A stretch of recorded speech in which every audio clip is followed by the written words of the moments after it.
వ్యూహాత్మకంగానే వెళ్తుంది ముందుకు.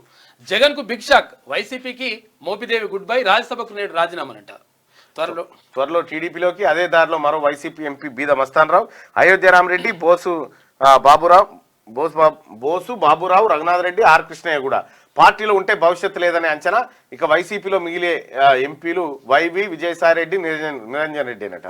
పార్టీకి ఎమ్మెల్సీ పోతుల సునీత గుడ్ బై, శాసనమండలి సభ్యత్వానికి రాజీనామా. చాలా మంది వెళ్ళిపోతున్నట. వెళ్ళిపోతే ఇగో పవర్ ఎక్కడ ఉంటే అక్కడ మారుతూనే ఉంటారబ్బా. పవర్ కావాలి వాళ్ళకి, బెల్లం ఉన్న దగ్గరికి ఈగలు అన్నట్టు పవర్ కావాలి వాళ్ళకు. రేపు ఇప్పుడు చంద్రబాబు ప్రభుత్వం పోయి మళ్ళీ జగన్ వచ్చింది అనుకుందాం, మళ్ళీ అటు వెళ్ళిపోతాం. అంతే.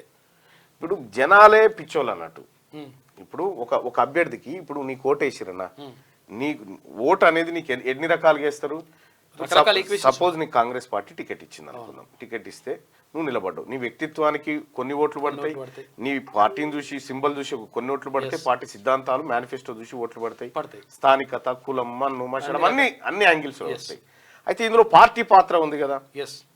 మరి నేను పార్టీ నచ్చి నువ్వు ఆ పార్టీ అభ్యర్థి అని నీకు ఓటేసిన, ఓటేస్తే నువ్వు పోయి ఇంకో పార్టీలో చేరితే మరి నా ఓటు నేను వాపస్ తీసుకోవాలి కదా. అందుకే రైట్ టు రీకాల్ ఉండాలని చెప్తా ఉన్నా. అందరికీ శరణార్థులు. పెన్నుతో మీకు మంచి సోపతుందా? తెలంగాణ యాసలో ముచ్చట్లు రాయడం మీకు తెలుసా? మీలాంటోళ్ళని ఎత్తుకుతుంది మా క్యూ న్యూస్.